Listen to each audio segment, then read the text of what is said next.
How do you review something like Animal Crossing New Horizons? It's not like most games. There's no plot, no leveling up, and no bosses. You can never beat Animal Crossing, and conversely, you can't lose. Instead, you play a bit every day, shaping your adorable house and village into the most idyllic environment possible. That's a template the series has honed since its Nintendo 64 debut, and with New Horizons on the Switch, it's evolved into a truly meditative and relaxing escape from reality.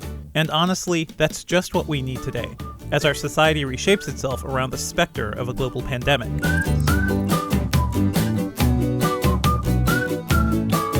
For the uninitiated, every Animal Crossing game starts the same way. You play as a human who moves to a small town filled with anthropomorphic animals. An entrepreneurial raccoon named Tom Nook helps you find a home while also burdening you with a hefty mortgage. And then you're off to do whatever you want: fish, catch bugs, chat with your neighbors. New Horizons changes things up a bit by offering a lot more customization from the beginning. Instead of being placed right into a village, you start off at a ticket counter, where the adorable Timmy and Tommy Nook start planning your upcoming getaway to a deserted island. You can choose between a spot in the northern or southern hemispheres, which determines the weather, as well as 4 different island layouts. I stuck with the northern island to sync up with my weather in New York City. And this being an international trip, you'll need to show your passport photo, which doubles as a character generator. You can shape your hair and face to your liking, but best of all, you can finally customize your character's skin tone. Previously, you had to go through an annoying tanning process for a darker complexion. That extra bit of representation goes a long way. I was immediately more connected with my brown-skinned character, sporting blazing white anime hair because that's how I really see myself, than I was with the simple models from Animal Crossing New Leaf on the 3DS. As I picked the ideal spot for my tent, with a river to the north and the ocean to my west, I visualized the sort of area I'd love to escape to in real life. A quick walk around my new home island of Lostia made it instantly clear how much of an upgrade New Horizons is. Every new entry in the series is typically an evolutionary leap thanks to hardware advances, but this time around it's even more charming than I expected. The jagged edges and simple textures from the 3DS have been replaced with smooth 3D models and luscious colors. Every area on the island, from forests rustling in the wind to wave-lapped shores, is painstakingly detailed and alive, responding to the weather and the time of day. Playing New Horizons is like jumping into an interactive storybook. And given this is a game where you're mainly exploring the world and interacting with other villagers, Nintendo has paid close attention to every character model. Tom Nook and his raccoon kin have never looked cuter or more expressive. Every character is unique and expressive, which makes it particularly thrilling whenever you run into new visitors and new community members. That level of detail carries over to your character. Your hairstyles and outfits are endlessly creative, and you'll never tire of finding hip new accessories. New Horizons is more than just a graphical upgrade too. Every sound element is crafted to be as chill as possible. The game's main theme, a gentle tune led by a soft trumpet and ukulele melody, captures the mood perfectly. It evokes nostalgia while hinting at wonder and adventure ahead. It's like something you'd find in a slice-of-life anime series, where there's often very little plot and just characters going about their lives. Beyond the music, the game's sound design deftly bottles the experience of living on a remote island to ASMR levels of brain-tingling joy. I found myself reveling in the moments where I could just put on a pair of great headphones and listen to the wind blowing through the trees or the sounds of insects on a quiet, chilly night. I'll probably never live by the seashore, but I'll always be able to fish by the calm seaside in New Horizons.